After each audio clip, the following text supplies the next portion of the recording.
The Plainville Board of Education, preparing students for success in a changing global society. Okay, we're calling the meeting to order of the Plainville Board of Education on February 10th. And I'd like to ask Ms. Palmieri to lead us in the Pledge of Allegiance. To the flag of the United States of America and to the republic for which it stands, one nation, under God, indivisible, with liberty and justice for all. Thank you. We're going to move into special presentations. And we have an Everyday Hero Award. Mr. LePage, take us away.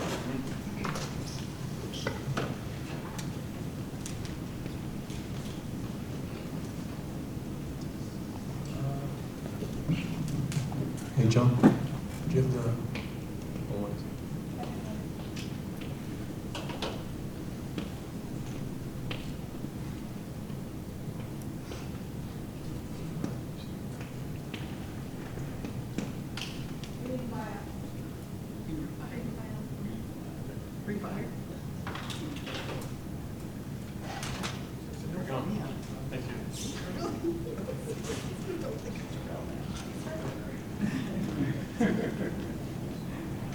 Thank you. Sorry about that.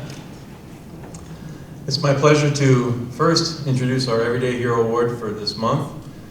This Everyday Hero was nominated by Taryn Emery and her daughters, Faith and Alexis, who wanted to acknowledge a very special teacher at the middle school of Plainville.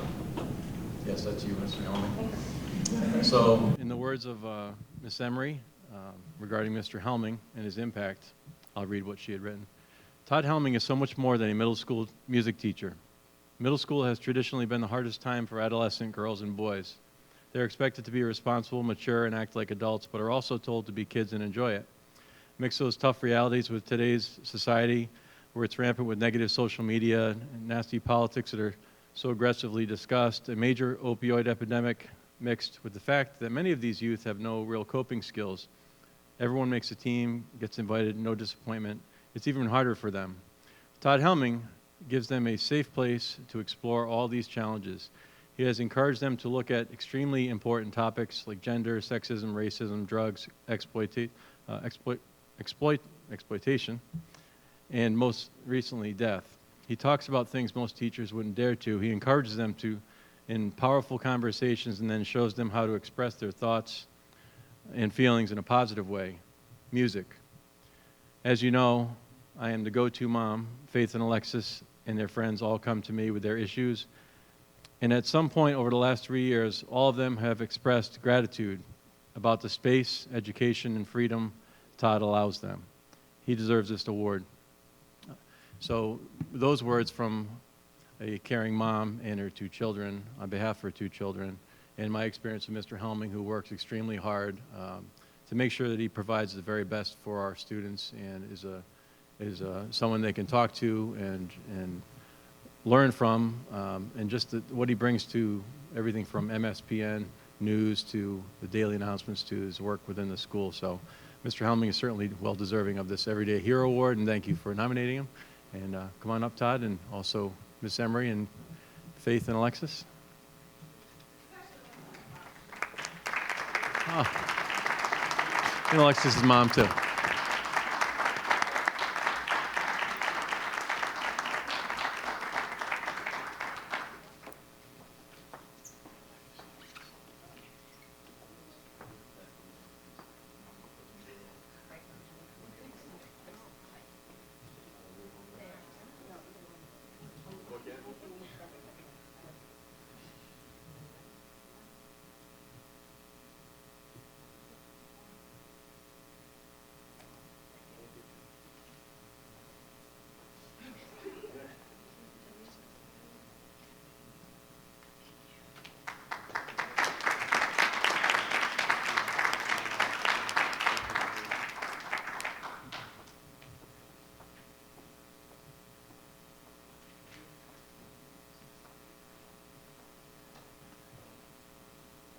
Okay. Now the next special recognition is something different, where I'm getting the opportunity to acknowledge a very special young man.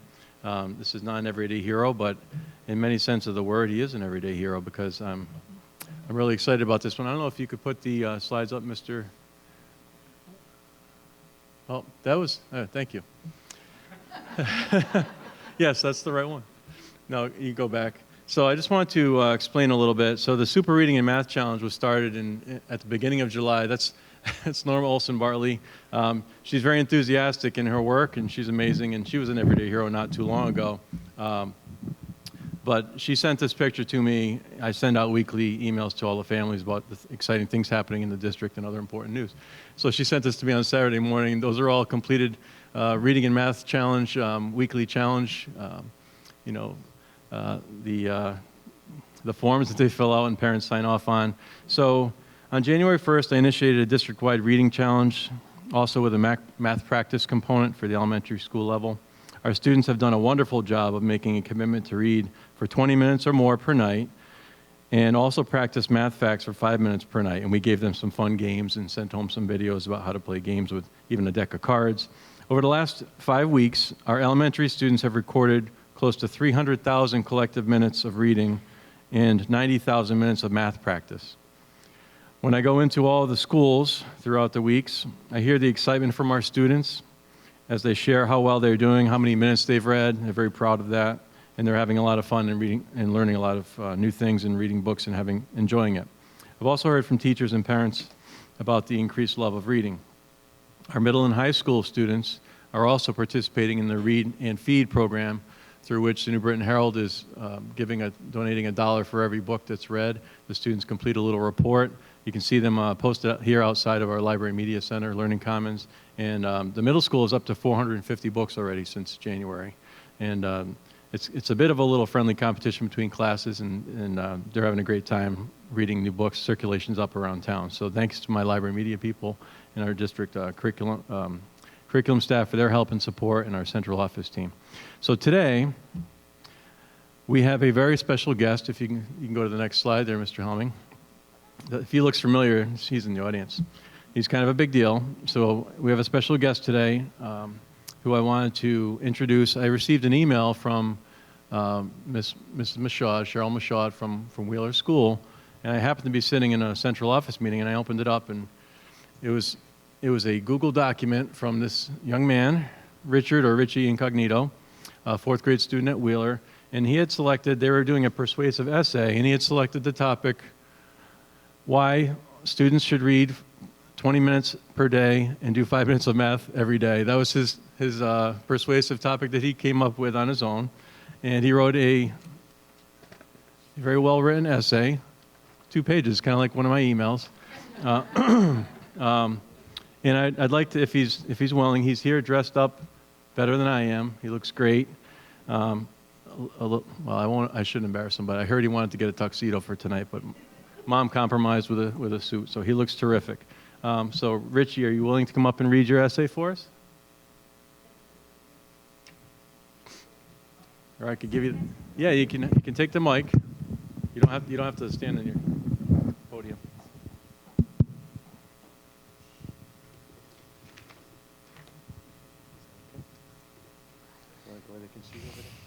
Can you read it? Okay, we'll start together. Ready? Okay, we'll go together. You start with me. You've got to do it with me. Hello there. I would like to share with you why kids should read 20 minutes a day and should do 5 minutes of math every day. My 3 awesome reasons why kids should read 20 minutes a day and do 5 minutes a day is that this will improve their skills in reading. This will improve their skills in math and will challenge them. I can see why you might not agree with this and will probably won't think about this during the passage, but it is important to because I have kids' education and you should too. Think of this as when your mother wants you to eat veggies, But instead, I won't be sneaking this in smoothies or food. This is your choice whether you want to read this or not.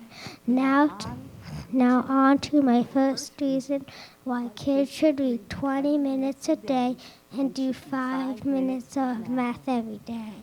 My first reason why kids should do 20 minutes and read 5 minutes of math every day is this will improve their reading. What I mean by this is, let's say there are a reading group in school. If they read 20 minutes a day and do 5 minutes of math every day, their reading scores will be as high as the sky. For example, imagine walking home from school and you come in and sit and read. That would not only be great for your grades, but it will be so relaxing. Am I right? Now hang on. This is a little random, but you are competing with your friend in a reading battle. But if you read 20 minutes and do 5 minutes of math a day, you are for sure to win. True story. One time I was in class in 3rd grade. The first thing I did when I got home was sit and read at least 20 minutes and read. It so happens that the girl was as fast as lightning and we tied, but I was close. And by the way, I did 5 minutes of math. This is how you are sure that reading 20 minutes a day and doing 5 minutes of math a day will boost your scores sky high. Now read on so I can share why reading 20 minutes and doing 5 minutes of math will improve with 5 minutes of math every 5 minutes. Can I start here? Okay. The second reason why you should read 20 minutes of math a day and do 5 minutes of math every day is that this will improve their math skills. What I mean by this is that if you read 20 minutes and do 5 minutes of math every day, your math skills will improve. For example, if you read 20 minutes and do 5 minutes of math every day, your skills will be growing like a beanstalk overnight. Yes, that was something from Jack and the Beanstalk. Another example is imagine coming home from school and reading 20 minutes and doing 5 minutes of math a day. Now that is the key to relaxation. One time I got home and did 20 minutes of reading and did 5 minutes of math. I felt so good. This is because I did not feel guilty that I did not read and do math. My mother likes me to, like my mother tells me to. If you don't want to feel guilty and read, if you don't want to feel guilty, then read 20 minutes and do 5 minutes of math a day. Now read on to see why if you read 20 minutes a day and do 5 minutes of math a day, you will be challenged. The third reason why you should read 20 minutes a day and do 5 minutes of math a day is that you will be challenged. What I mean by this is that you will not only be reading and doing math, you will be challenged. When you read 20 minutes a day and do 5 minutes of math every day. For example, if you read 20 minutes and do 5 minutes of math a day, you will be very good in school. Another example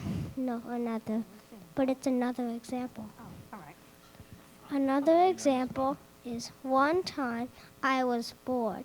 I was complaining a lot. I read 20 minutes and did 5 minutes of math a day, and I was challenged. I was upstairs the whole night, and that's a good thing. My last example is that if you are reading 20 minutes and doing 5 minutes of math a day, you will always be challenged.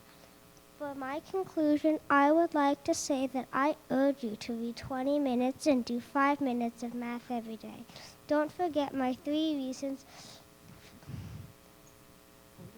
for this. This will increase your reading by one, I'm going to say 1,000. This will increase your math by 1,000. And finally, you will always be challenged. This is very important to me because I feel that society isn't getting enough brain exercise. I really hope you will share the news with your friends and family about why everybody should read 20 minutes and do 5 minutes of math every day. Yeah.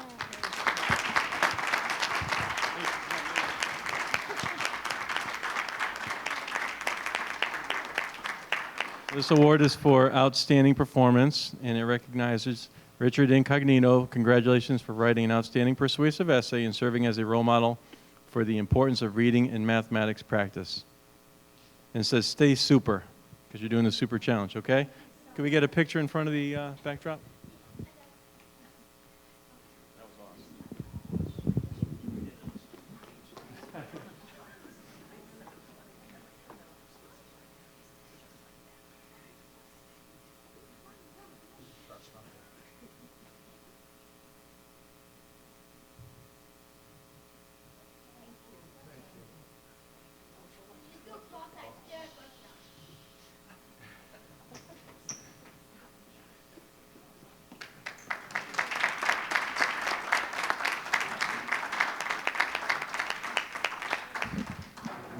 And that's it for my special recognitions. Thank you very much.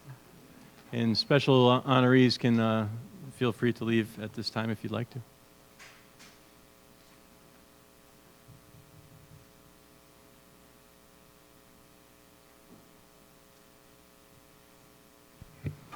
Thank you. Thank you, everybody, for coming out. And thank you for the presentations. Okay, we're moving on to our minutes, approval of minutes, and we have quite a few sets of minutes because we had quite a few budget meetings. So do I hear a motion?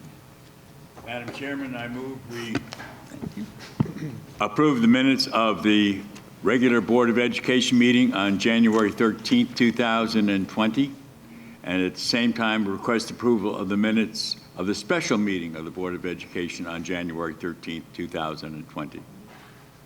Second. It's a motion and a second. Any corrections or questions?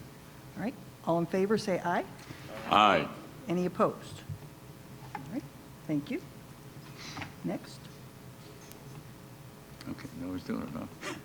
I request approval of the minutes of the January 21st special meeting of the Board of Education. Second.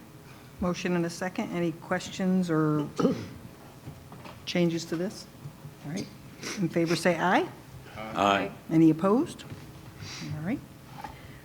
And then we have item D.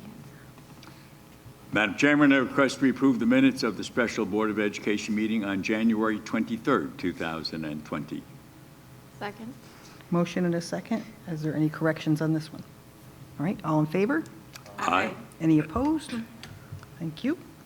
And lastly, Madam Chairman, I request we approve the minutes of the special Board of Education meeting held on January 27th, 2020. Second. motion and a second for that as well. Any requests for this one? All right, all in favor? Aye. Aye. Any opposed? Thank you. That brings us to citizens' comments. Anyone wishing to speak to the Board of Education, please approach the podium, give us your name and your address, and we'll give you a few minutes to speak to the board. Anybody wishing to speak to the Board of Education? Mr. Kislick, come on up.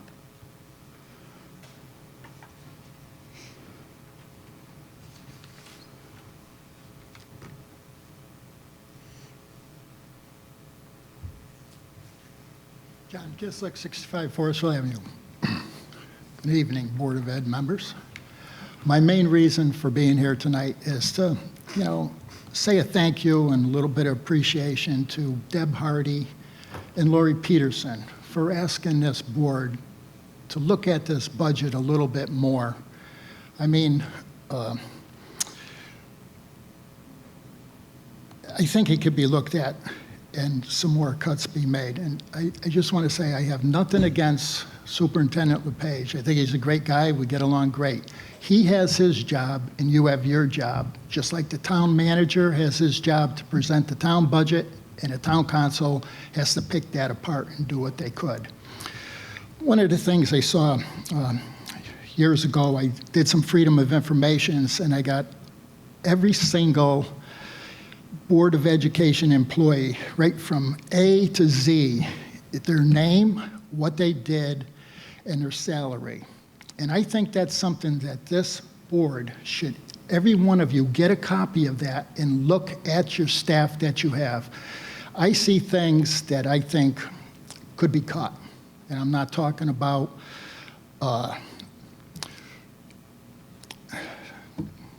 office workers, the office specialist, or something like that, you know. And there's ways that when you look at that thing, you can see that there's so many positions that I think there's too many people in it. That's my opinion. And the way I look at this is, you know, I'm getting chastised for this. It reminds me of when I was on the building committee, and I think the only one here will remember that is Becky Terrell. I was on the building committee, and I fought the project for Teflon. It failed at referendum twice, and I was opposed to it. Well, the Board of Education came to a town council meeting. Pat Ringrose was the chairman, and he asked the town council to remove me because I was costing the Board of Education $100,000 a month. Well, Pat Ringrose got removed, and I stayed. When all was said and done, we saved over $1 million on that project. We paid for the playscape with the original budget. And I feel the same way with this. You people are going to chastise me again. I don't know what I'm talking about, but there is ways without hurting the students. And the one thing about the students, to me, it's a disgrace. And you should be embarrassed to even think about cutting 1 cent from sports. This is for the kids. Sports is for the kids. You don't take anything away from the students. You use that as a pawn to get all the parents up in an uproar and everybody just all upset we took away sports. You don't do that. Education, sports is part of it. You do that for the students. So please don't use sports again. But look at some of these positions. You know, it's just, if one of you would like to talk to me later about it, I will, some of my ideas, but look at it yourself and see what you think. I'm not staying for your meeting. They're too long. Thank you for your time. Thank you, John. Anyone else wishing to speak to the Board of Education? Mr. Getterman.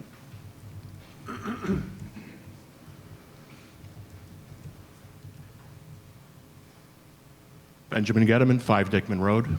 I went to 2 out of the 3 budget workshops. I think Mr. LePage, Mr. Lewandowski, and Mr. Alderstein deserve a round of applause for putting together a financially responsible budget. It's typical that John made some statements, wouldn't give an answer, and left. At the last budget workshop meeting, one of the Board of Ed members stated that they thought the budget was too high, but had no ideas on what to cut, and refused to answer the question. You were voted in by the citizens of Plainville. It is your duty to find what needs to be cut. That's fine, that's your opinion, but back it up. We all know once this goes to the town council, it's going to get cut again, and we're going to be right back where we were last year. That can't happen. The grand list just came out. Revenues are up in the town of Plainville. This budget won't raise our taxes. Maybe $20 a household, possibly, but it covers everything. So if there is an idea on how to cut the budget, let's hear it. Don't just cut and run like John did. Thank you, Mr. Getterman. Anyone else wishing to speak to the Board of Education? Anyone else wishing to speak to the Board of Education? And third time, anyone else wishing to speak to the Board of Education? Okay, thank you. our council liaison, was not able to be here this evening. Did you tell me, Mr. LePage, she sent anything? Did Ms. Puglisi send us a report of any kind? No, just. Okay. All right. I wasn't sure. I just wanted to make sure if she had something. So that's going to move us along to the superintendent's report. Mr. LePage, you can take it away.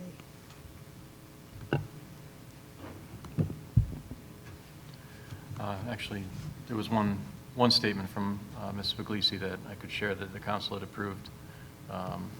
They had an abbreviated agenda last week, but she can report that they approved John Miska as an interim fire marshal. And the council will be interviewing candidates for a permanent position within the next few weeks. So I'm sorry, that was shared with Ms. Puglisi this morning.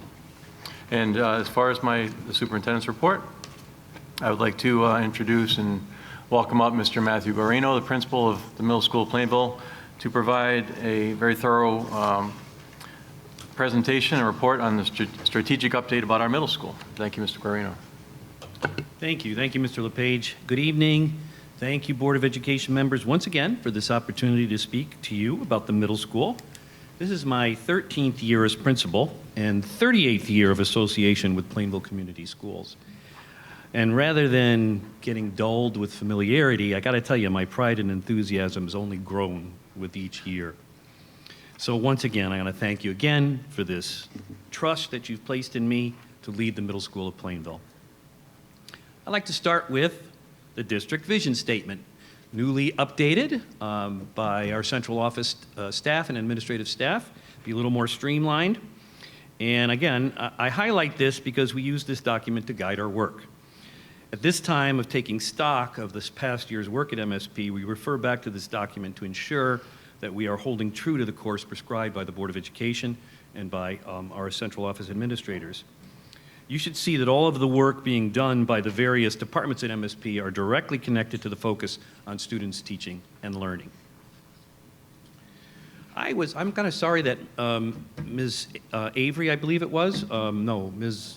Emery left because, boy, what an accurate and empathetic look at what it's like to be a middle schooler that she included in that letter about our Mr. Helming, because sometimes people think that being a middle schooler was just the way they experienced it.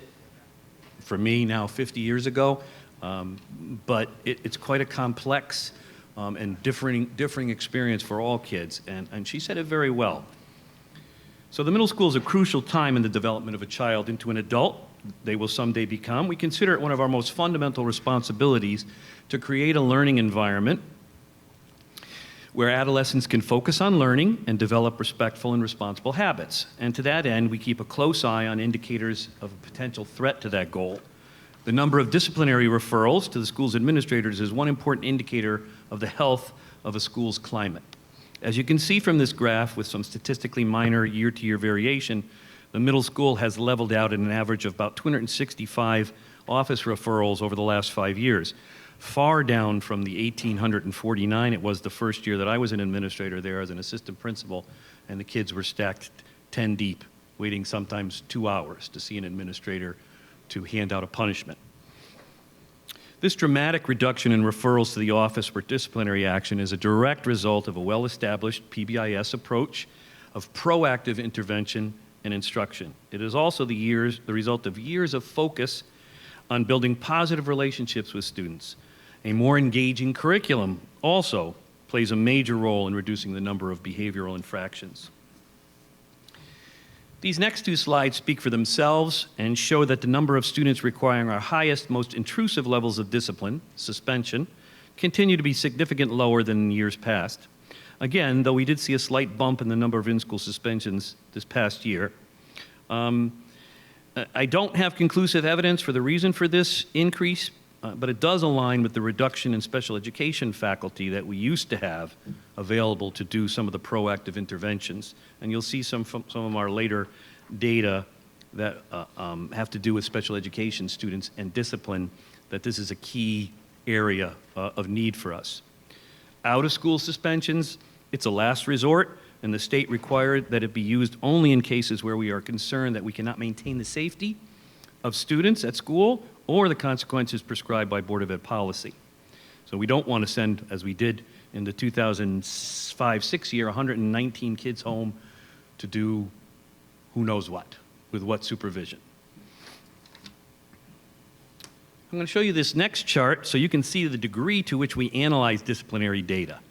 I'm glad Mr. Helming is here tonight because he plays a large role in supporting me in a variety of ways at the middle school, not just with the depth and creativity he has in the music area, but in his knowledge of scheduling and data analysis, and you'll also see in technology and video production. But he was part of the team that helped devise this, and you can see the degree to which we analyze disciplinary data.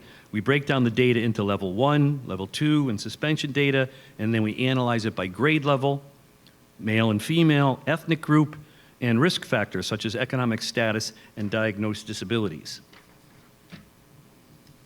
By taking a closer look at the students behind those referrals and that discipline data, we can begin to develop more targeted, meaningful interventions. Those 280 referrals, which were shown on that very first slide about discipline, represent 23% of the student population.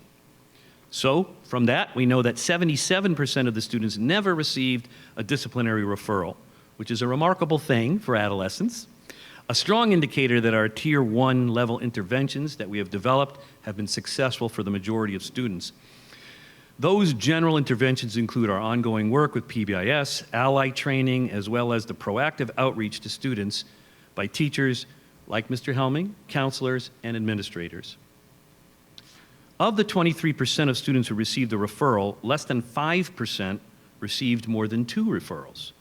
This means that we have a relatively small number of students who did not respond to a disciplinary consequence the first time. This is an indicator that those students who have had more than 2 may require more personalized intervention strategies. The development of these interventions become more manageable and effective because we've been able to peel away those students who actually need it. The data on referrals also reveals that our students with diagnosed disabilities run afoul of the disciplinary system at more than twice their rate in the overall population. While it is not surprising that students who are disabled in the school environment will experience such difficulties, it does not excuse our need to continue to develop proactive strategies to help them succeed in our schools, because the reactive strategy of applying discipline is not an educational tool. It is a punitive tool. Another interesting statistic, by the way, is 75% of our office referrals were given to male students, which is partly because more often they are acting out and disruptive in class. You're going to see later a statistic that relates to female students, which is more interesting and about internalizing behavior rather than this externalizing behavior. Finally, the number of referrals coming from the bus drivers is the single highest location for student misbehavior, accounting for more than 40% of office referrals. Again, we're sticking many students on a bus every day and driving them around with no adult watching, because the drivers are supposed to watch the road. And each of those referrals can take an average of 15 minutes to process adequately, some much longer. So I am internally grateful that we have included in the budget the contracted change that the buses will have cameras. I think this will do a great deal to reduce the misbehavior and certainly make our investigations go much more quickly and more smoothly. In response to the discipline data analysis, we have done some of the following things after we've analyzed and looked at and reviewed. We've invited the Anti-Defamation League back. It's been a few years since they've been at the middle school, and so last year they were back and they did a school assembly for the entire school on disrespectful behavior, and we also started an ally club where we trained a bunch of students to be supporters for their peers. We changed our PBIS lessons that are presented to the whole school for the beginning of the year to have more of a focus on those areas that were problematic, including the bus. We've invited SRO Martins to present assemblies to our students on sexual harassment and internet use, 2 areas that we consistently deal with middle school students. We reviewed the entire level discipline procedures with faculty. Now, I have a link there just to give you an idea of what that level discipline document looks like. I'm just going to take a second while my IT help gets it up there.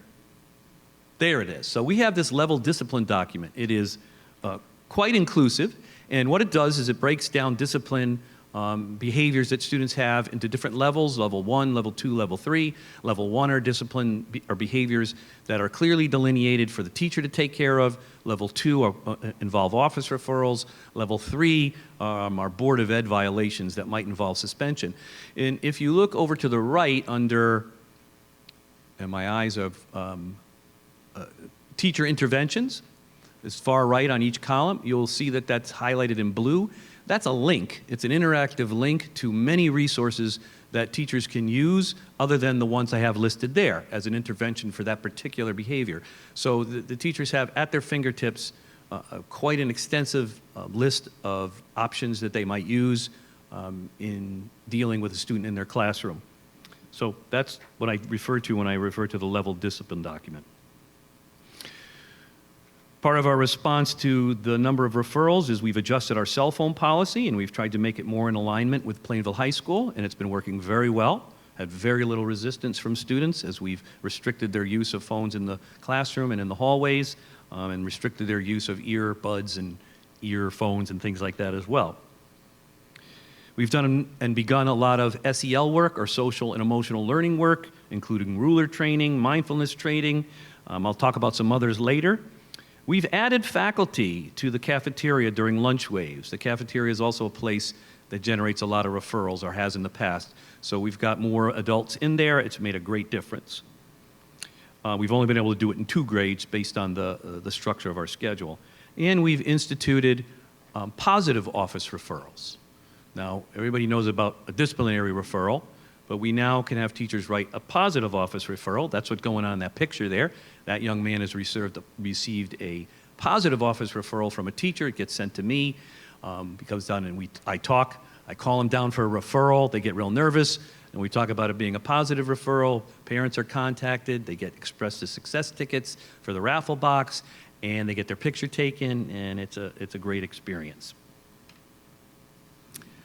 Each year, I try to remind our staff that we are part of a team that takes a child from kindergarten through graduation. We do not exist in isolation. And it is our job to take those students from where they are as they leave the elementary school and work together to pass them on, ready to be successful at Plainville High School. Along the way, one of our most important goals is to add to the number of students who are performing at or above the goals that are set for expected academic performance. So I'm going to talk a little bit about academic performance now. These are results from the Smarter Balanced Assessment in math. When we examine the data we get from the Smarter Balanced Assessment, our academic report card, we would ideally see an increase in the percentage of students at or above goal from grades 5 to 8.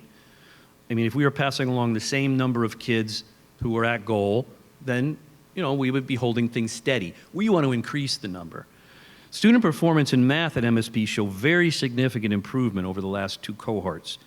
I draw your attention to the 21% increase in the 2018 cohort of students as they left the middle school, scoring at goal, and the 22% increase in the 2019 cohort of students scoring at goal as they moved from grade 5 to grade 8. I'm really excited and pleased to say that a lot of the educational decisions that our math department has made, did you already switch to the next one? Okay, have contributed to that increase. When we look at the ELA results, our English Language Arts, we unfortunately do not see the same results. The 2018 cohort had a modest 2% increase, but last year's cohort actually lost 5%. I have expressed concern here in the past over the reduction in instructional hours in English Language Arts that our students have experienced over the last 5 years, going from 90 minutes to 56 minutes per day in grade 6 and 7 minutes, and down to 45 minutes a day in grade 8 as a direct result of lost faculty. While at the same time, we have been increasing the expectations for success under the Common Core standards. I am very grateful and excited about the inclusion of an English Language Arts teacher in this year's budget proposal. While it will not get us back to the 90 minutes a day, it will make a direct impact on both class size and increase grade 8 language arts instructional time for that 45% of students that you can see in this past year who have not made goal by the end of grade 7. So thank you very much. I think it will make a big difference, a real big difference. Just a quick look at PSAT scores from grade 8 taken this past October. This is, as you know, the second year that we have given the PSAT at MSP, and we are very pleased with the performance of our students. Our 8th graders outperformed their counterparts who took this test across the state once again. You can see our scores in blue and the state scores in black. The students' performance reflects well on the instructional practices and curricular choices of our teachers. So that's a really strong indicator that we're sending some of the kids off, or we're increasing the number of kids we're sending off to the high school ready to take on the challenges there. I'd like to spend a little bit of time now reviewing a selection of the improvement goals that we were working on in MSP. And one of our school-wide goals is to improve communication with families. And one of the ways we do that is by reaching out to families with positive information. In a typical school, maybe when you were in school, and in many schools around the state, most parents only hear directly from a teacher or administrator when there is something negative that's happened. We want to change that dynamic. All teachers at MSP are required to make at least 15 positive contacts with parents and guardians per year. Most teachers surpass that expectation by many contacts. All students will receive at least one positive communication from a faculty member. I myself made over 100 positive contacts with families about their children last year, mostly through emails. Another objective this year was to increase and improve communication with parents regarding our standards-based approach to teaching and grading. This is one of the biggest changes we've made at the middle school since we went from a junior high school to a middle school 30 years ago when the building was built. This is a fundamental change in the way we approach teaching and learning and feedback for students and their parents, and I think a very significant and important one. With the expert help of Mr. Helming and a language arts teacher at our school, Aaron Giorgini, we produced a series of videos and documents that parents can access online to help them understand and navigate through our grading system. Power School is a bit of a challenge to present Power School standards-based grading.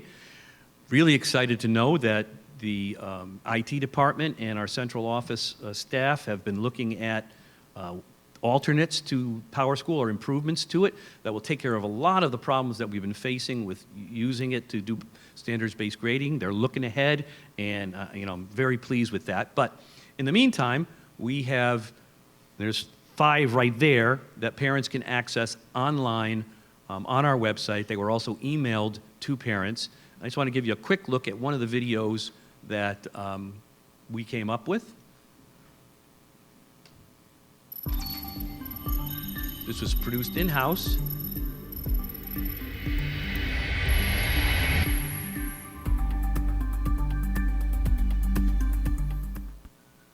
We are going to take a look at how to log into Power School going through the MSP website. When you get to the website, click on Parents up at the top. From here, you'll scroll down a little bit and click on Power School and Grading. And last but not least, we will click on Power School Login. Okay, can we stop there for a minute and pause it if you don't mind, or back up just a tiny bit? Is that possible, Dan? Okay, so there are many different links you can see there under each grade. And again, these were emailed to parents and they were shared with parents because that's just in response to parents feeling a little confused about the new grading system and how to access the logs, how to log into Power School. So again, I want to, working together with Todd and Aaron Giorgini and some other staff members, we created our own step-by-step video for parents to follow. We may have to get rid of some of those videos as it simplifies with the new Power School or new whatever it is that we end up going with. But in the meantime, we've really tried to improve our communication with regards to standards-based teaching and grading. Another goal, we can go on back whenever you get a chance, Dan. Another goal that we at MSP and administrators across the district have been working on is the reduction of chronic student absenteeism. It's one of the ways that we are judged by the state, and we have been working hard to try to bring those numbers down. We figured this was a great way for the administrators to model our own PLC, our professional learning community, to attack a problem that I think will get a lot of bang for the buck. I mean, being in school is one of the most important ways of learning and growing and moving ahead. We have sent several PSAs to families stressing the importance of regular attendance. We've increased the frequency of direct mailings to parents whose children are in danger of being chronically absent and inviting them in for meetings to try to strategize. Our school counselors have begun emailing absent students each day they are out, asking after their health and expressing that we miss them here at school. It's too early to tell, but by the end of December, which is the last time we've got the updated numbers, our rate of chronic absenteeism at the middle school has dropped from 11.3% to 8.2%. Still not at the 5% that we'd like to get to, that the state sets as our desirable target, but we're getting closer. And another note, just to let you know, the middle school has weathered the cold and flu season without any change in the percentage of students absent each day. I know Tophalon got hit pretty hard. We are holding the same now as we did in the fall, between 5 and 6% of the students absent each day. So we're actually doing pretty well. Except today, I think we went up to 8% because there was an accident and the buses went missing, and we lost a few kids who never made it on their bus. But I'm sure we'll bounce right back again tomorrow. Continuing with our MSP goals, the middle school continues to work on improving the functioning of our professional learning committees, or PLCs, just as all the schools in the district are. The middle school PLCs are focusing on standards-based teaching and learning practices, refining those practices that promote student progress toward a standard, in particular looking at ways to give meaningful feedback to students to help them set their own goals for improvement. The PLCs also continue to refine the use of learning targets to take the mystery out of what students are doing and to guide their daily instruction. On the following slide, you'll see an example of a typical teacher's learning targets posted for the students. To the left, the teacher has listed the lesson's academic targets as student-friendly I can statements. You can see this is a language arts class with the target sign and some of the specific objectives under it as I can statements. And as you can see, we're also giving feedback to students on their habits of scholarship. This is part of our standards-based approach where we're separating out behaviors from academic growth. We see them as equally important, so we're giving feedback on both areas. This teacher has posted those behavioral expectations, and the particular focus of this day happened to be staying focused and present during the lesson. You can see that on the right. MSP teachers are continuing to work on their department student learning objectives, what they refer to as their SLOs. Those SLOs must be connected to district goals and standards-based teaching and learning practices. The middle school, like the rest of the district, is also working on social-emotional learning, or SEL. I mentioned that a little bit earlier. We have begun training our teachers in the Ruler program. We have conducted mindfulness and self-care workshops for both students and staff. And this year, we gave advanced growth mindset training for our faculty. We, along with the elementary schools, had a school-wide assembly about facing adversity and learning from failure by a gold medal winning Paralympic skier, Chris Waddell. That was a great event. And we, along with PHS, will be having a school-wide assembly from Sandy Hook Promise next week. We're looking forward to that. I'd also like to point out how hardworking our administrative and school counseling faculty are at MSP in providing proactive interventions. Just as an example of what the counselors do, so far 91 students have been seen in group counseling with about the same number on a wait list. So they'll see approximately 180 students in counseling sessions about dealing with stress, family dynamics, anger management, being organized and ready for classes. The administrative staff has had already, to date, 461 non-disciplinary contacts. So that means myself and the two assistant principals have seen 461 students in a proactive reach out and working with them in a preventative way, and counseling them in our own way about what the expectations are in school, rather than dealing in a punitive manner after the fact. So it takes a lot of work to keep those numbers down. The behaviors haven't gone away, and the need in elementary school, as was so gracefully or artfully pointed out by the parent, hasn't changed. It's more upfront work so that we take on an educational approach rather than a penal, reactive approach. Additionally, it's important for you to know that we've conducted 51 risk assessments last year alone. These are when students at the middle school express perhaps a feeling of potentially doing self-harm So at least 51 times that's come to our attention. Sometimes that comes from our GoGuardian or from a fellow student or from the student directly themselves. This is where we see a little bit more frequency with females. 31 of these assessments were for female students and 18 were for males. And we use these risk assessments to guide us to providing proactive support services for these students, both in school, but also to guide parents to how they can access help outside of school.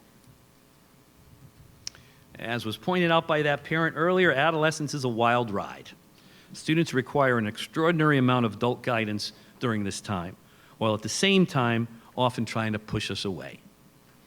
The green circle alone reveals how vital counseling and guidance services are during this important stage in a child's development. See that adolescents misinterpret emotions and instructions up to 40% of the time. It is an era where adult guidance is key to their developing into logical, productive high schoolers and then adults. As we look to the future, I can assure you that our teachers are working very diligently and effectively at improving our Tier 1 instruction that all students receive. They use their personal and PLC planning time very well. They are conscientious and focused on their own professional development. Again, I thank you for the addition of that ELA teacher in the budget to help us improve the delivery of instruction to the students in language arts. We also could look to increase our Tier 2 and 3 interventions. These are the individualized plans and instructions we develop for those students who are not making it progress in the Tier 1 curriculum. We have yet to replace the literacy instructor we lost in past years who directly oversaw and supervised the literacy portion of our RTI or SRBI program. We do now have an ELL instructor part-time at MSP, which is wonderful. We will need to increase ELL services at MSP and across the district in order to sufficiently fulfill the needs of our increasing number of English language learners in the district. I know that Mr. LePage has a plan for that, and I'm very grateful to hear about that. Just so you know, we have also lost 2 special education instructors over the last few years. This significantly stresses our ability to make progress with these students. I believe that this has a direct connection to the increased number of referrals that we give to students with disabilities, and they end up with disciplinary consequences for our students without as much adult support and attention. The buses remain a major location of student misbehavior, and again, I greatly appreciate the contracted addition of cameras on the buses. I hear that's part of our upcoming contract, and again, this should help curtail quite a bit of misbehavior and make some investigations easier. And finally, I know you are already aware and beginning the process of rehabbing MSP. As you know, the facility is going to be 30 years old already in 2022, which is hard to believe. The middle school continues to prepare the staff and students for potentially dangerous or emergency situations. So again, I appreciate the security guard that's proposed in this year's budget as well to bolster security at MSB. As you know, we do not have a secure entrance area, and having a person dedicated to that spot would be wonderful. In the meantime, we have been trained in the ALICE protocols by the Plainville Police, and we are providing ongoing practice for our students and staff. We are also implementing our Navigate Prepared system that Superintendent LePage has brought to our district, and we've run through some trials with that, and that's off to a great start.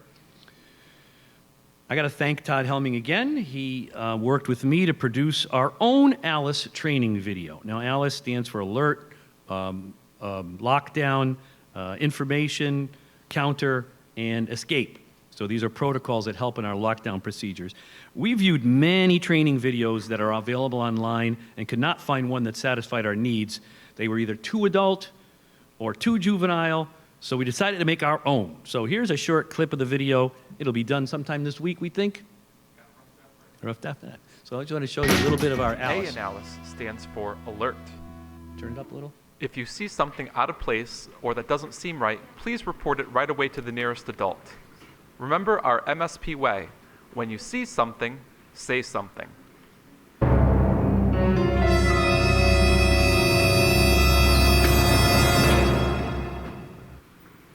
We have to go tell someone in the office. Notify the closest adult about what you observe. There's a stranger in the hallway. We saw him coming through the door.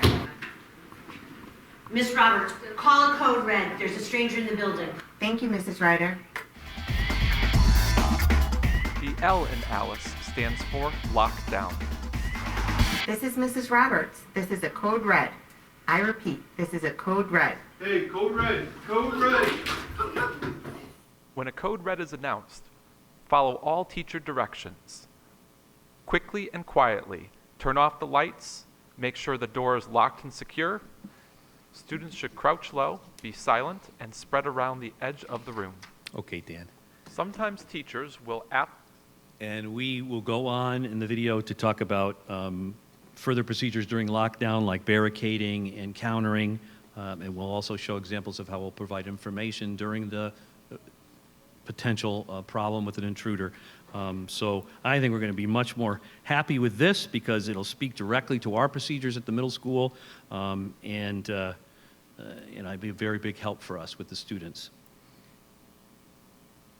I wanted to end this presentation with a few more slides illustrating some of the extraordinary things our staff and students are doing outside of the school day. Here we have an amazing amount of food that was collected for the Plainville Food Pantry just this past week during our Super Bowl Challenge Week, sponsored by the MSP Student Council. It was an amazing amount of food that was collected. I had the numbers with me earlier, and I can't remember, but it was like a ton of food. We also have a photo of the art club with the ornaments that they made for the Plainville Senior Center. And the photo on the lower right is from the Chase the Chill project, which you may have heard about, and our students recently completed under the direction of Cindy Birdsall and Melanie Olmstead, our health teachers, in conjunction with our Kids in the Middle Club. There's a link available there under the Channel 3 logo. You can access a story about it. We made the local news, which was great, and I can send that link to you. We won't take the time to look at it at the moment. Our robotics team continues to do amazing things, winning accolades at every competition. This year, we will again sponsor the State Middle School Robotics Championships at MSP for the second year in a row. It takes place on Saturday, March 7th. If you get a chance to come by, please do. It is a wonderful thing to see so many adolescents cooperating together and focused on an intellectual pursuit. They're also looking for guest judges, so if you're interested in maybe doing a little robot judging, you can contact me or Miss Westfall at the middle school. Okay, you know this already, as you can tell from the photo, but I did want to brag again about our MSP boys soccer team, who were undefeated this year under the direction of Coach Jason Crinity, one of our math teachers at MSP. And finally, I wanted to leave you with a couple of clips of our MSP chorus in action at a recent concert. These clips not only illustrate the amazing work and creative work that our choral directors, Laurel Schwartz and Todd Helming, do, but also get a chance to highlight the new projector that you funded and the lighting capabilities that were updated and funded for the middle school. So we'll take a look at some of these brief clips. Waking up to ash and dust, I wipe my brow when I sweat my rust. I'm breathing in the chemicals. I'm breaking in, shaping up, then checking out on the prison bus. This is it, the apocalypse. Whoa, I'm waking up, in my bones to make my system go. To the north, to the north, to the north, to the radioactive, radioactive,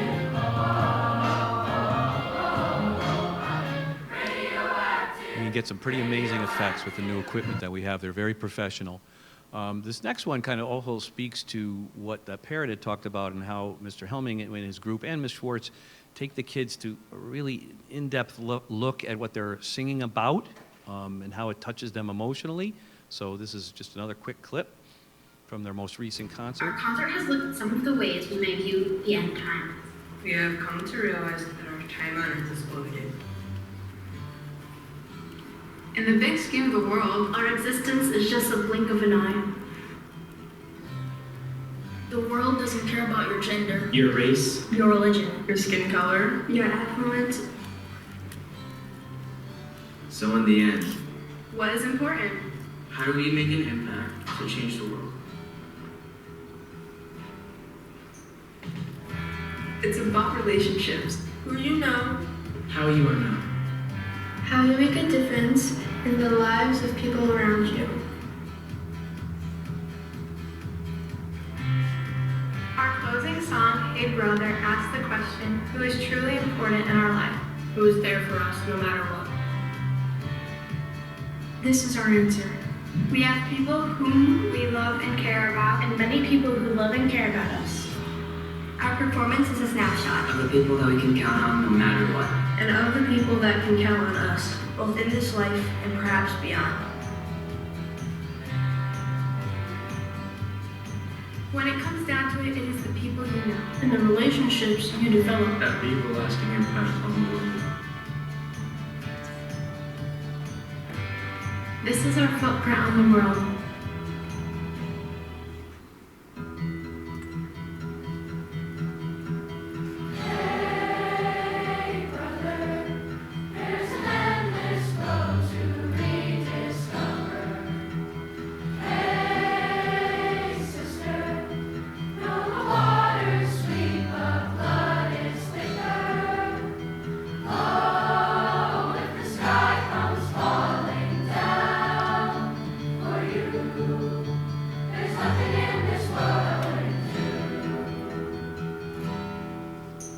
I highly encourage you to come and see one of our concerts in action. It's some great work, and it's just amazing technological capabilities as well there on display. What a great experience for the kids.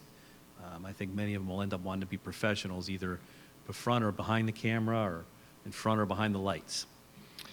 Do you have any questions? First, thank you so much. I think especially this last was a great way to end your presentation. A couple of very quick questions. Is there now a way to track the improvement in bus behavior with the cameras? Have we started that practice, and we'll be able to continue that going down?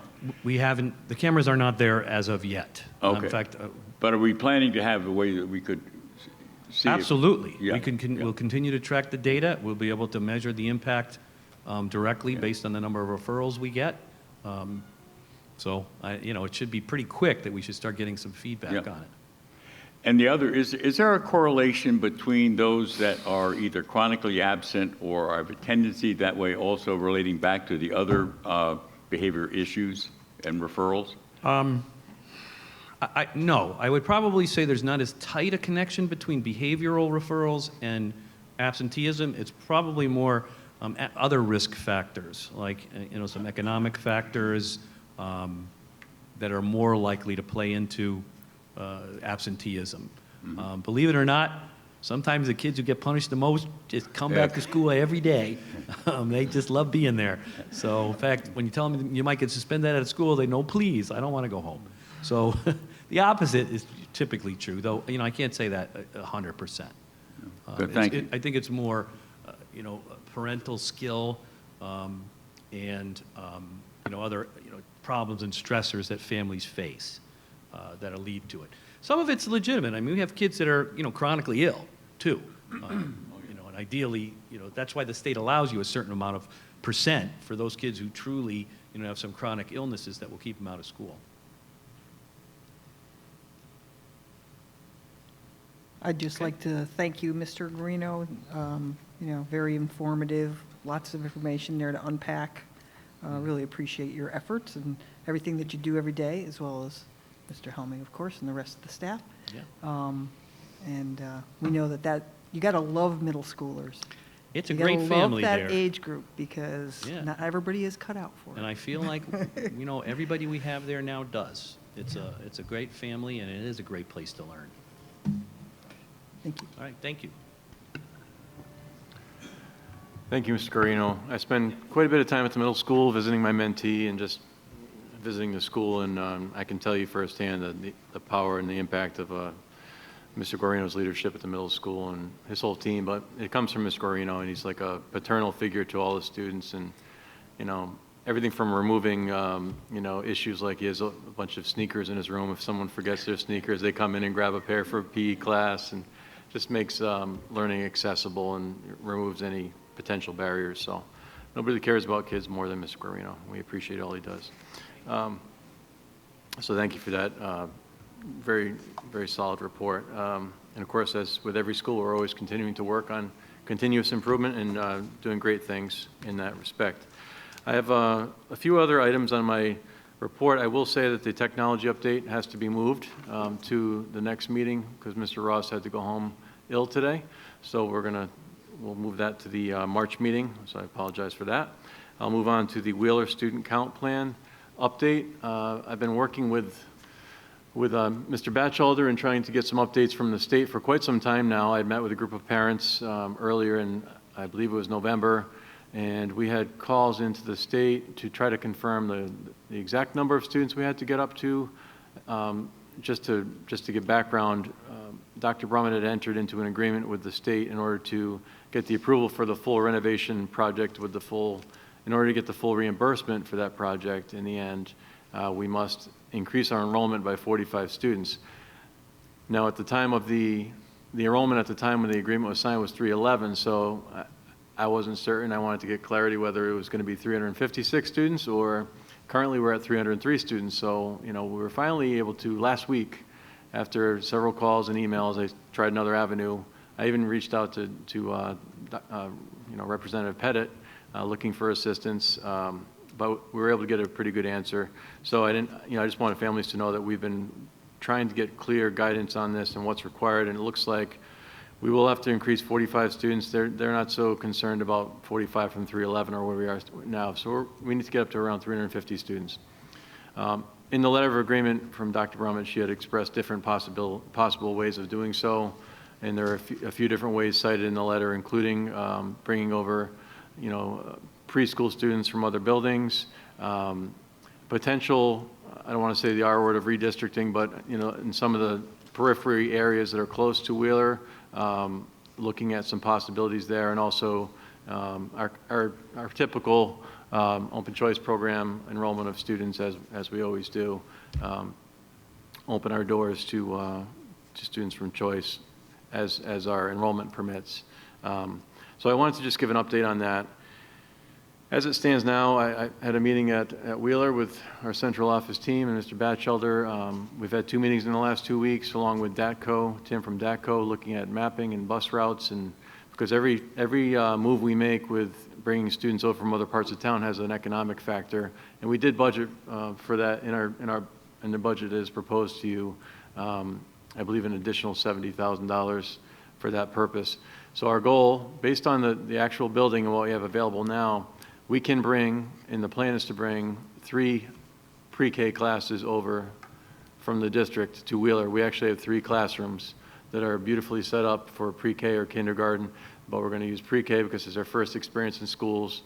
It may be you know, we're not required to keep the 350 or so student quota, if you will, or number for eternity. It's basically they're going to check and see if we got to where we said we'd get next year, and then, you know, there'll be some more flexibility there in the future. So we'll reassess at the end of next year, but that would give us potentially 45 additional students. A typical pre-K, we cap at 15 students wherever possible. That's a good number of little ones. They require a lot of attention. And I visit a lot of those classes, and 15 is a big number.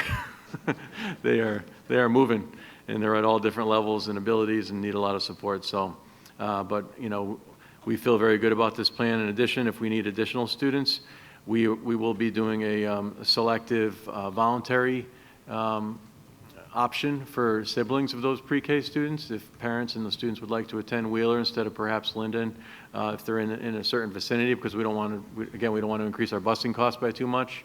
But it's a beautiful facility, a brand new building, you know, great, amazing classrooms and terrific staff. So if parents would like that option, we'll open up some slots that will be available for siblings. So we feel pretty comfortable with hitting the number that we need to get to in order to meet the requirements of the state and get the full reimbursement as as we definitely want to do.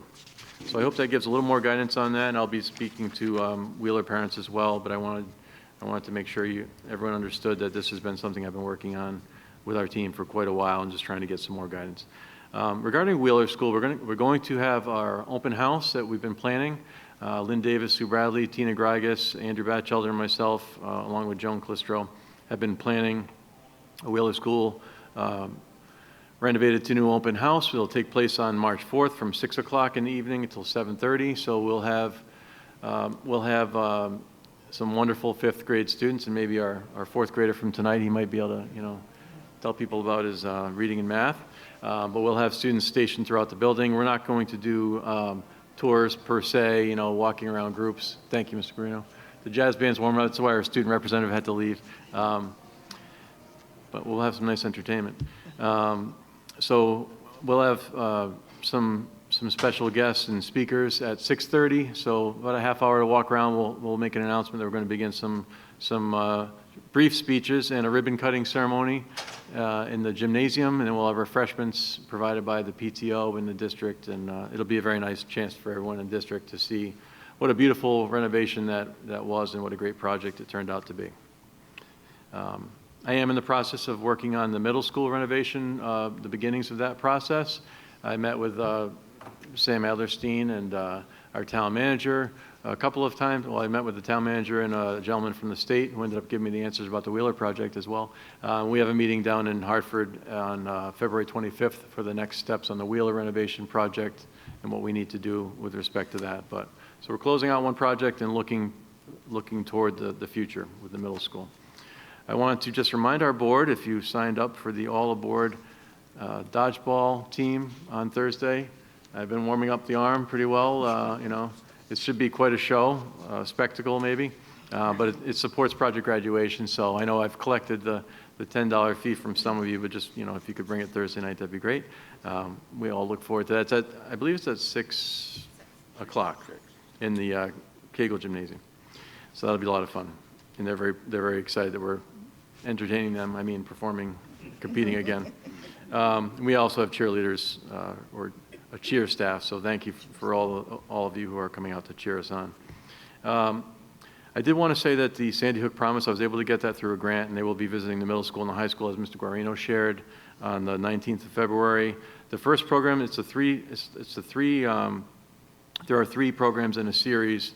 The first one is Start with Hello, and then there's Say Something, and on a sad topic, SOS, which stands for Signs of Suicide. So, these are growing concerns in our society. So these programs are really meant to help students to help one another and to have an avenue for reporting and expressing themselves in a way that gets them to a safer outcome. So the start of it will be Start with Hello, about removing barriers in students who may feel ostracized or not a part of a group, and breaking down those barriers. It also comes with a required Save Promise Club, which can be connected with another club like Student Council, and so they ensure that where some programs come and go, it'll continue to keep the message alive. I wanted to share with our board that I'm really excited that the Pettit Family Foundation provided a grant that's going to bring us a NASA astronaut to speak to our middle schoolers and to do some great science hands-on STEM lessons. That's going to take place on March 13th. So we're really excited to, and we're appreciative of the Pettit Family Foundation for the generous opportunity for a NASA astronaut to come out and speak to our students and share very exciting learning in a hands-on way. A very early save the date, but we will have our Superintendent Showcase and Multicultural Fair on April 27th at 6 p.m. starting in the auditorium. Then we'll be breaking out to a very dynamic, exciting event where we'll have 41 different countries represented here in Plainville. Ms. Perez has put her heart and soul into this as one of the many things she's been doing, but really doing a great job, and other staff members as well helping to pull this together. So it's going to be fantastic. And we'll have a lot of student performances and celebrations and food and music, and our music department's doing some great things for that in our arts and fine arts. and others, world language. So it's going to be an exciting night of celebrating our alike, how we're alike in so many ways, and also our unique things that make our culture rich and meaningful. And I think I'm even convincing my daughter to come in Irish step dance that night, so that'll be a lot of fun. I wanted to follow up on, I appreciate the citizens' comments, and there were comments at the last board meeting by Mr. Kislik, and it's too bad he had left, but I wanted to share that, I do take all the comments, and thank you, Mr. Getterman, for your comments tonight. I do take all the comments, as does the board, to heart, and we consider them, and we, if there are valid and viable things that we can look at within those comments, we certainly, we do our best to do so. Mr. Kislik had mentioned a couple of things about potentially lowering the cost of the capital budget, including, the overhang out here that's all chipping and peeling, and it happens every year. The cost of that, and also you mentioned the pool heater for the, that's like a $64,000 item, and it's on its last leg. So we did look into a number of different options, and I will say that we're looking at an option for the roof out there, following the last meeting, where some potential modifications and also some potential for a construction company said they would be open to, Mr. Gagnard and his construction students would like to assist with it.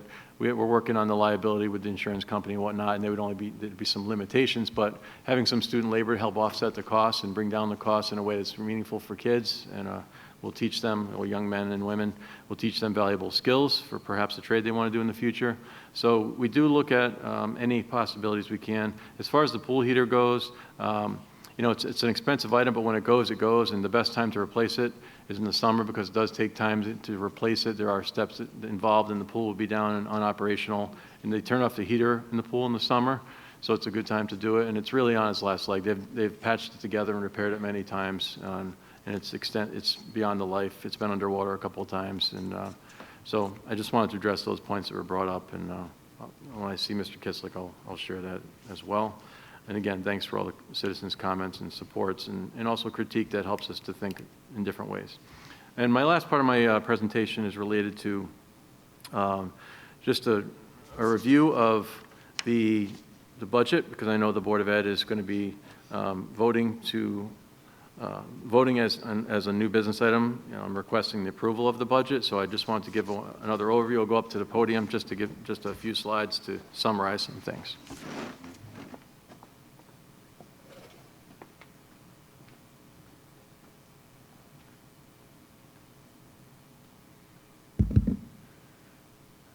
So as you remember, we had several meetings, presentations, the first one being the joint Town Council Board of Ed meeting, where a presentation, kind of an overview of the budget, the beginning of the budget process, back a couple of days after winter recess. And then we had our 3 budget workshop meetings that were held on the 21st, 23rd, and 27th of January.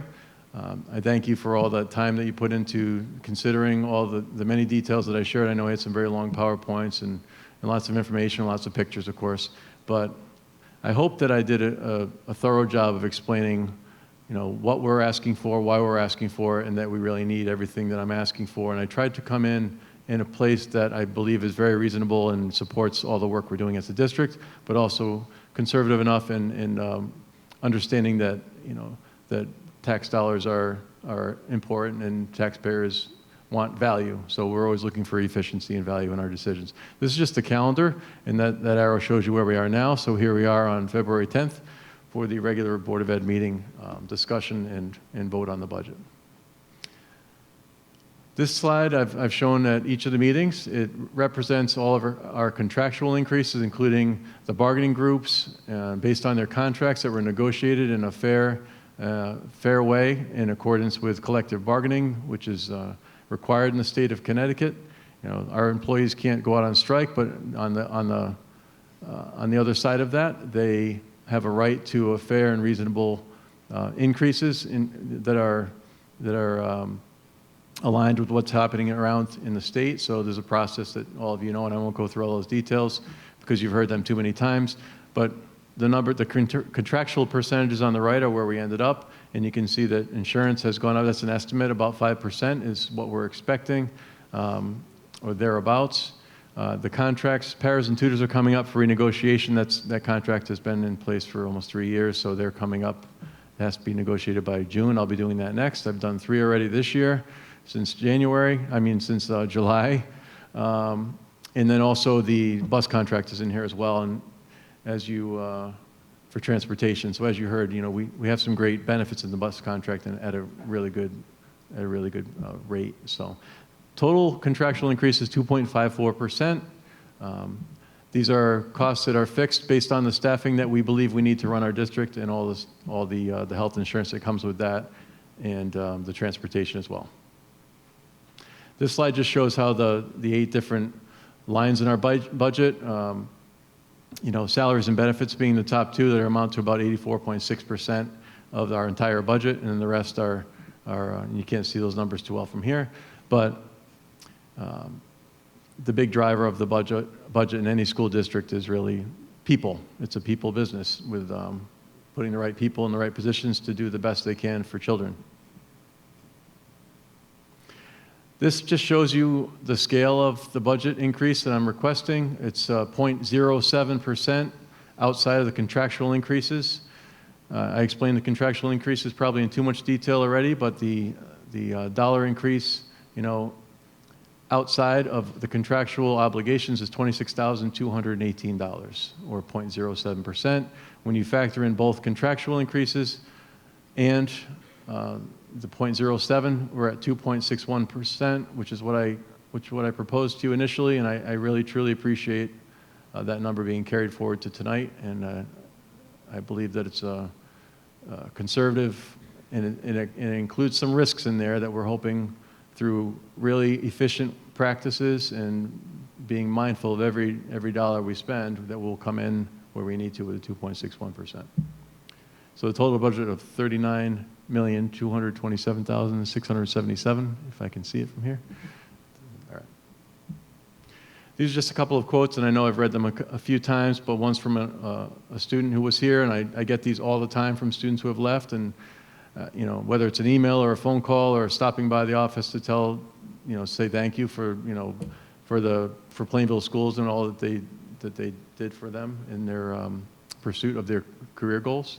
And then this is the second one's from a current senior here who interviewed me about a school newspaper story he was doing, and he shared that quote, and I thought I would include it. And you can see the band, of course, superimposed behind there from Disney this year. And the next slide, Dan, is I want you to hear, this is about a 3-minute, 50-second video that Christopher St. Lawrence created. He did one a couple of years ago, so you may see some faces who have graduated in here, but it was a great video to begin with and won awards through CABE. And this was also recognized this year through CABE. It was revised and there were things added to it. So you'll see this was played at the middle school. I went to see that performance by the jazz band and a team that went there and a panel of students to welcome the 8th graders to the high school as one of the steps in their transition process this year. And this was played, and I thought I would share it with you. So.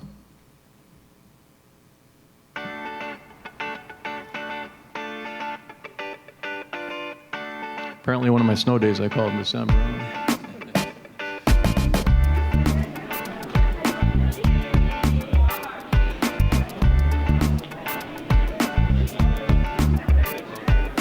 My favorite part about PHS is that there's a variety of classes that you can take that will suit your interest. What I love about PHS is the wide variety of opportunities we have for everyone. There are so many things for everybody to do. You could choose like band, choir, art. We have plenty of clubs, we have a wide variety of classes for everyone to take, and it's very inclusive. There's really a place for everyone to fit in.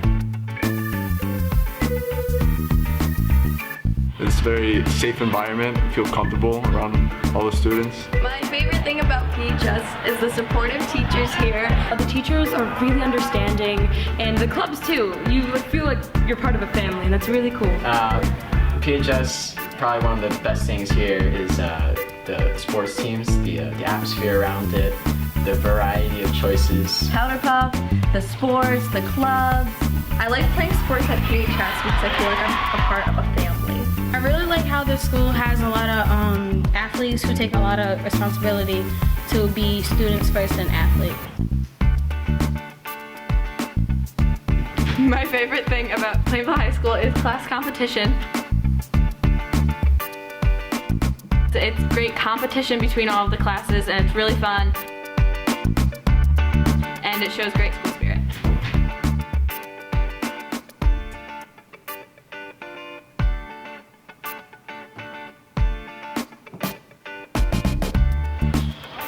So gym's really fun. It's like a good break from all your classes. And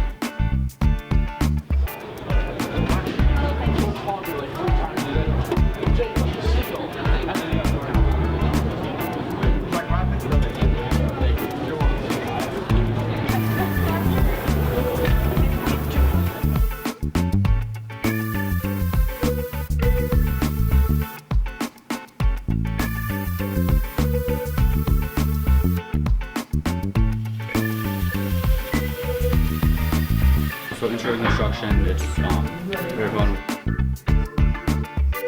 It's very hands-on, and my favorite class so far.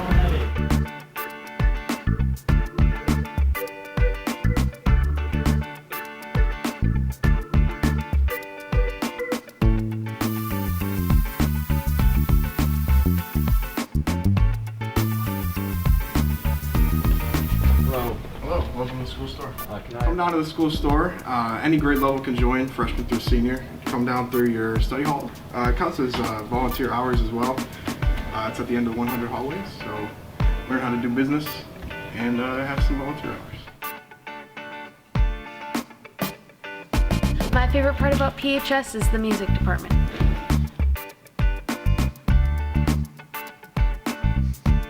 The best thing about PHS is the band. It sounds good, it's a lot of fun. They have one of the best teachers in my personal opinion, and I think everyone else here can speak for that. Band is a very great program here at the high school. He really helps us learn the music. We just went to Disney. Gives you a really nice break in the day. Also gives you a chance to make great music.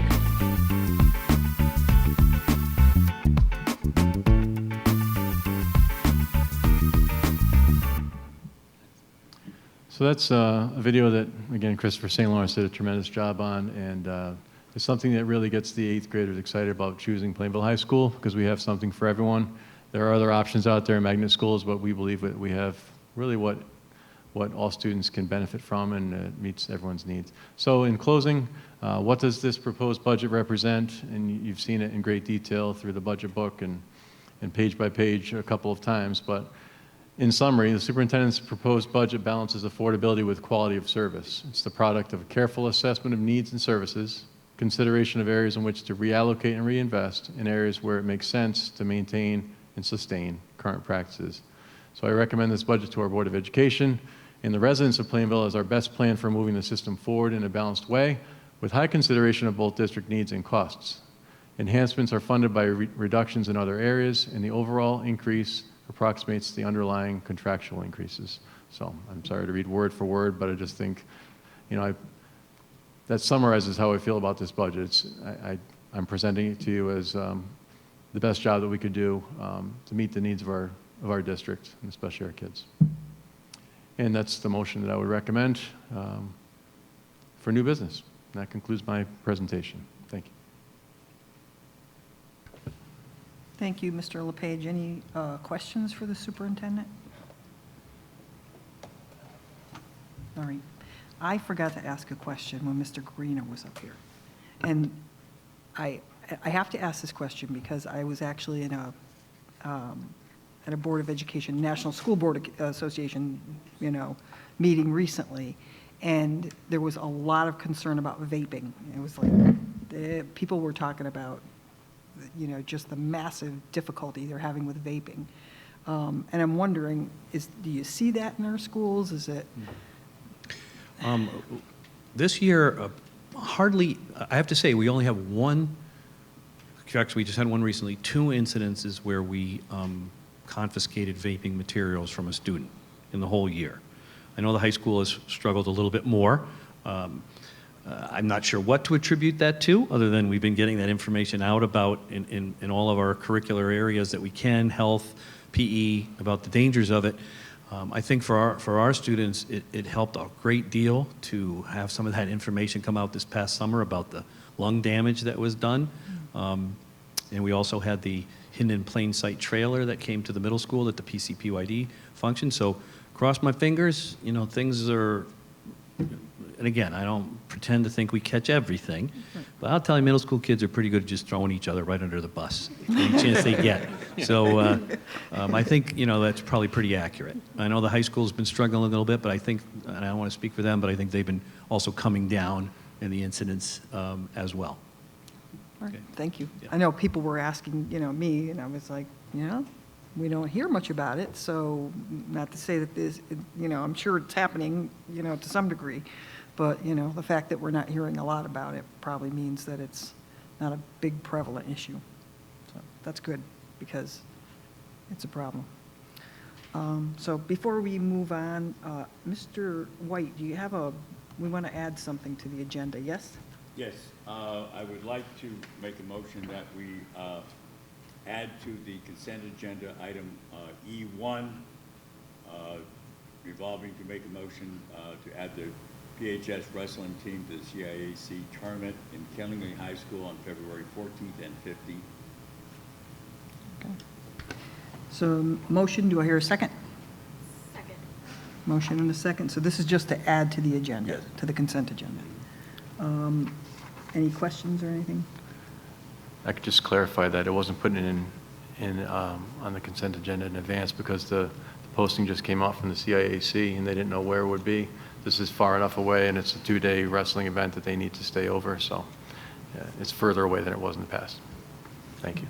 Generally, I think we approve out-of-state and overnights. Right. Is that it? Yeah. Exactly. So we got a second, yes? Nicole's second. Yeah. All right.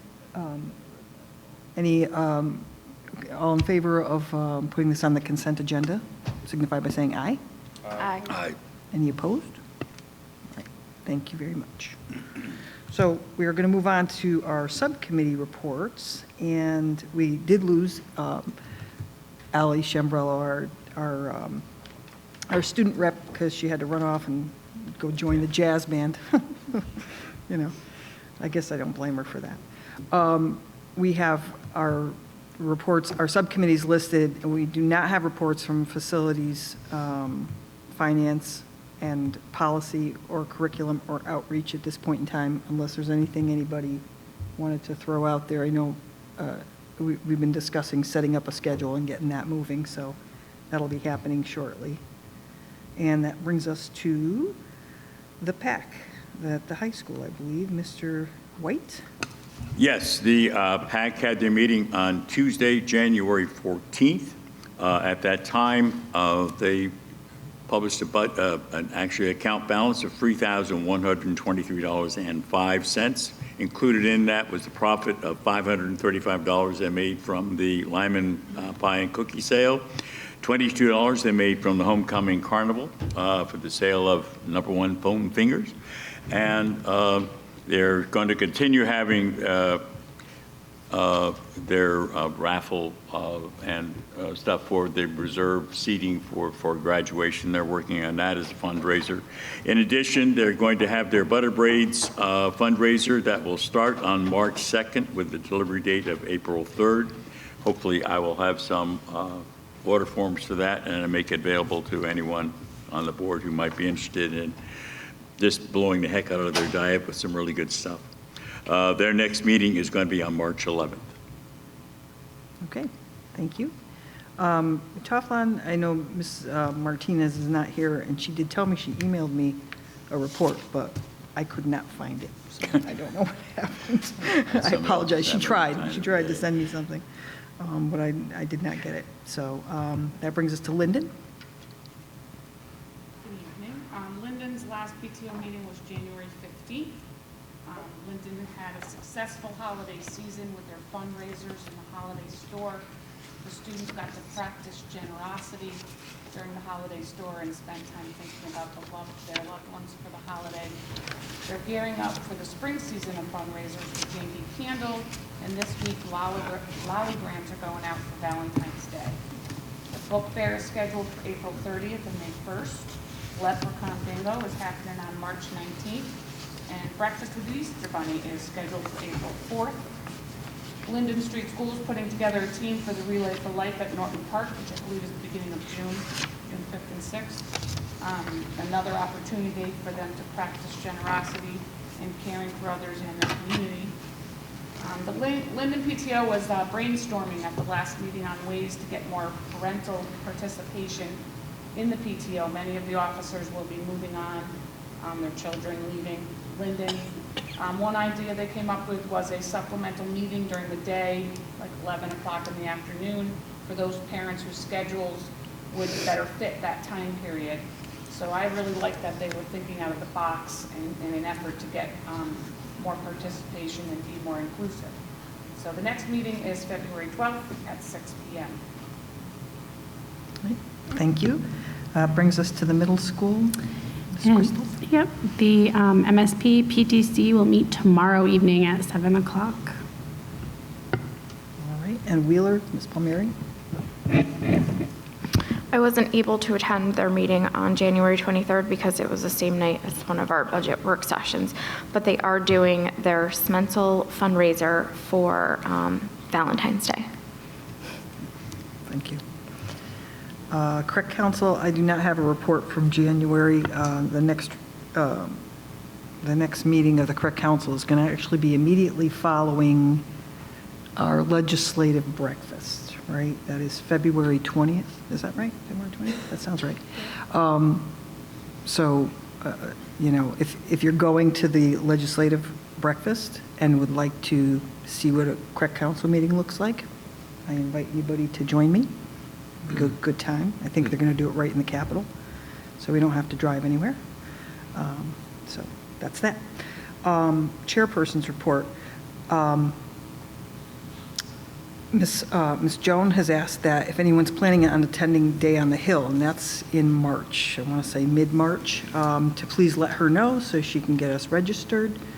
And that's just a reminder. And then I did want to share that I was fortunate enough again this year to go to Washington, D.C. For the National School Board's Equity and Advocacy Symposiums as part of a CABE delegation.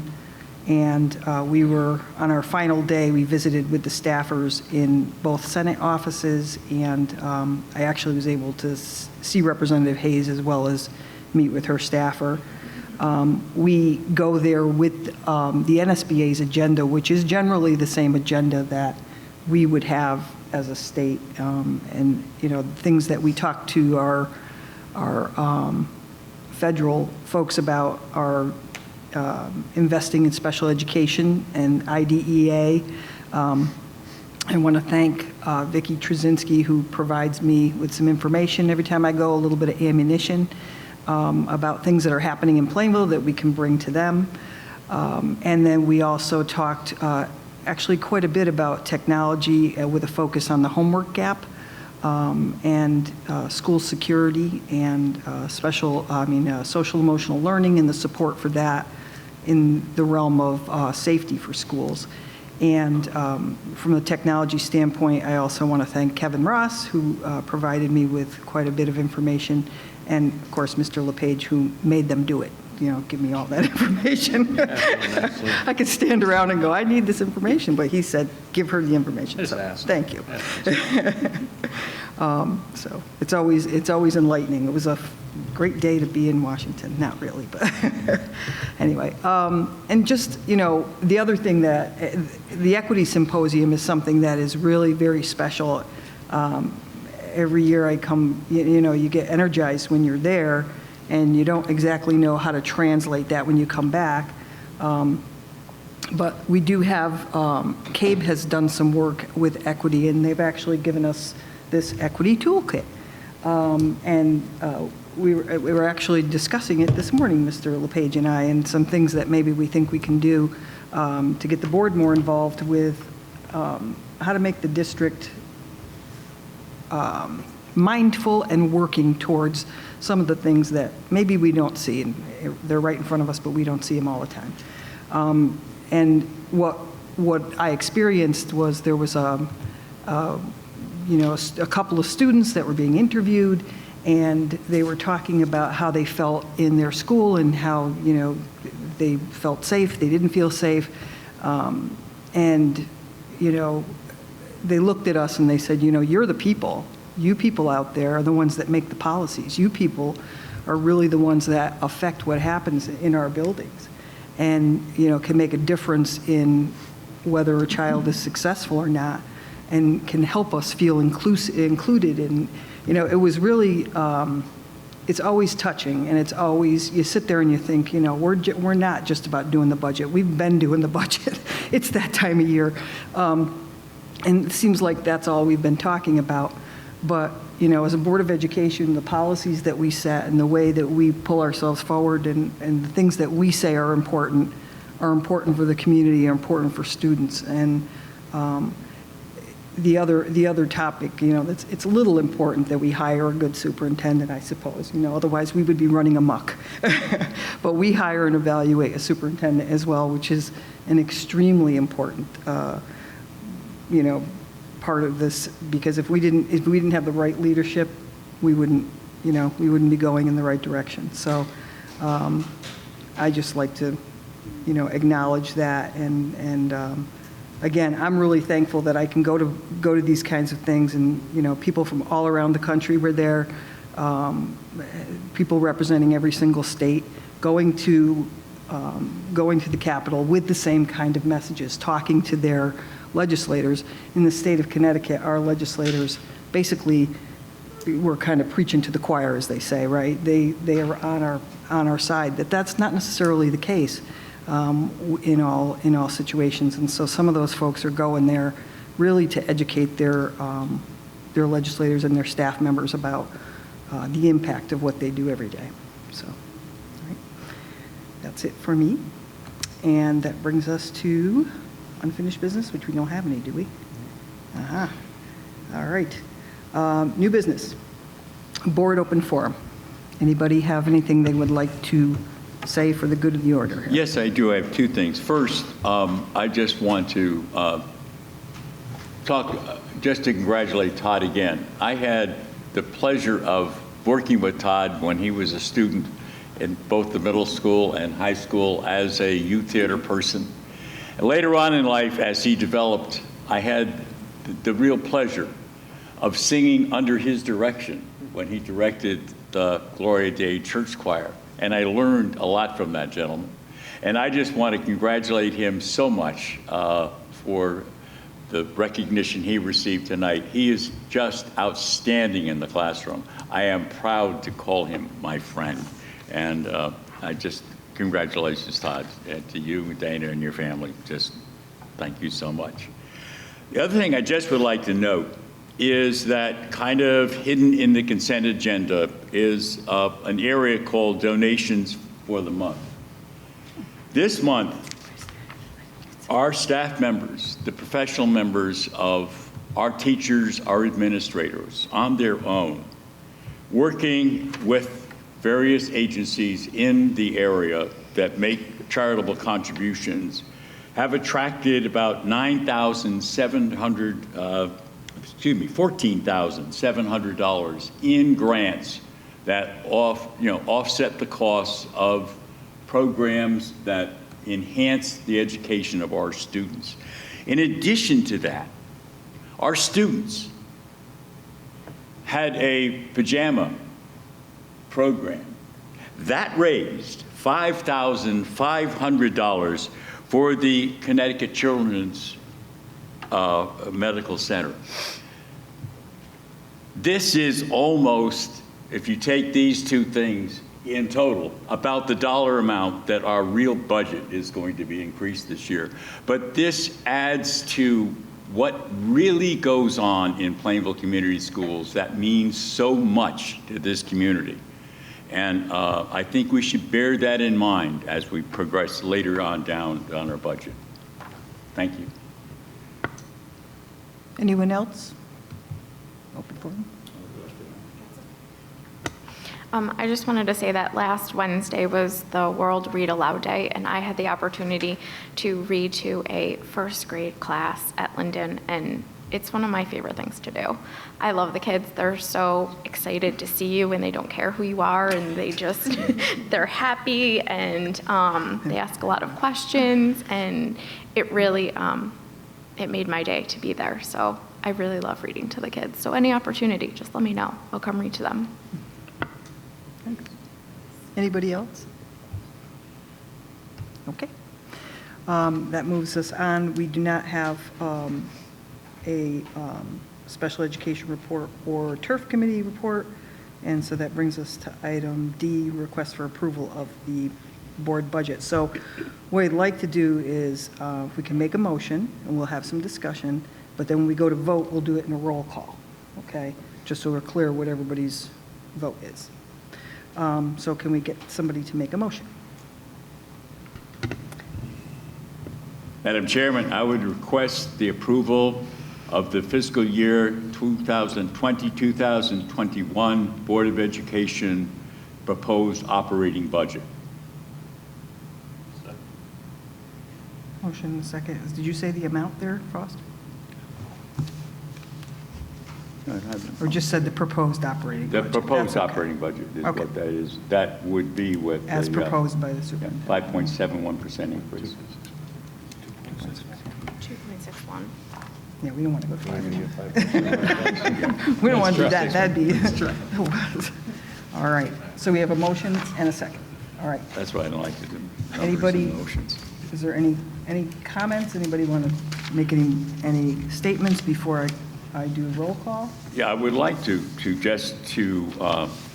speak in favor of this budget for several reasons. One of which would be that it is with the exception of the contractual increases, which if we were to reduce anything there would definitely mean the reduction of staff, which would have very negative impact either on security or learning capabilities and teaching to the students. We have seen tonight that by prior staff reductions, we have caused issues, as Mr. Garino pointed out, at the middle school, where we have reduced special ed teachers, and this has had a negative impact, and it has a positive increase in behavioral issues. There's a direct correlation there. And also, it had a negative impact when we reduced from the language arts staff. Where we have done that, we have seen a degradation in our SBAC scores. And this is something that as we go in and make further staff reductions, this can only be the result, and it is negative and not positive. But we also look at the fact that we were given in our review opportunities, we were given and we asked for and received areas that had been requested in the budget that were removed because it was felt that this was just not economically justifiable at this time. And so that this is, I would say, a very, very restricted bare bones budget, and I would be really distressed if the council were to reduce it any further, because it simply does not make sense to do so. That any reductions can only have a negative impact on our students, which we are charged to provide a better education for. So I wholeheartedly endorse this budget, and quite frankly, I would kind of wish it could be a little bit higher, but it isn't, and so we must accept it this way. Anybody else have anything they would like to say?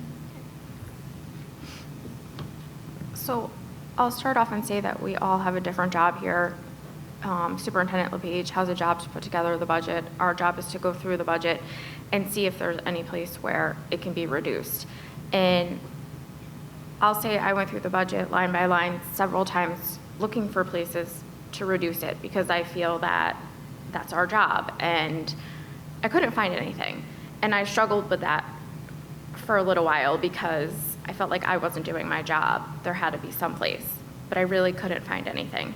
And I'm not in favor of just cutting a budget to cut it, because that's what I think some people are doing right now.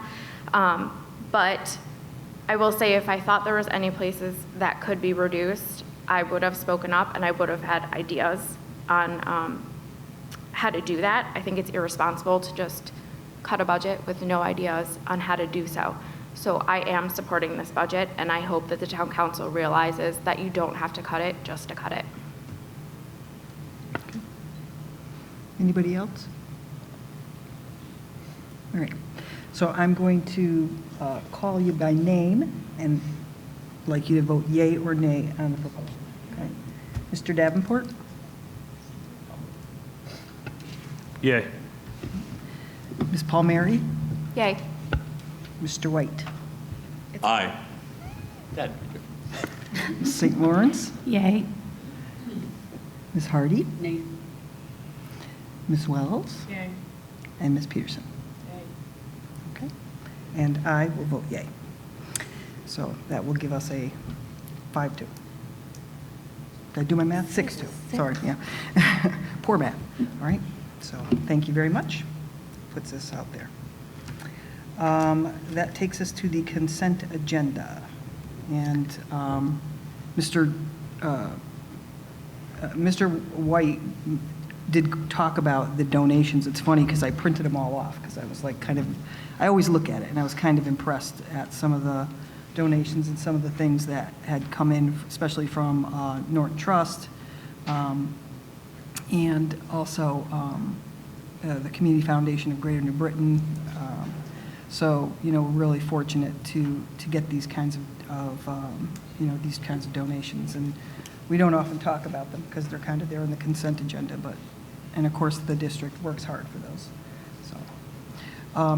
So unless Madam somebody Chairman, I wants would to like remove to anything? make just one comment, Yep. because it probably is known that I also chair the Norton Trust. I would just like it to be known that on every instance where an education budget comes before the Norton Trust, I do recuse myself from those budgets just to set the record straight.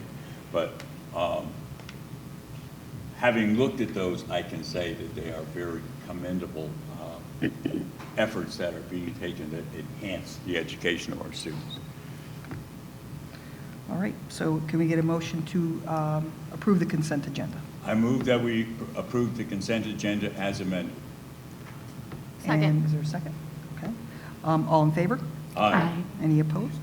All right, thank you. And then our most favorite? Motion to adjourn. Second. In a second. All in favor of that one? Okay. All right, thank you all very much. What do you want to leave?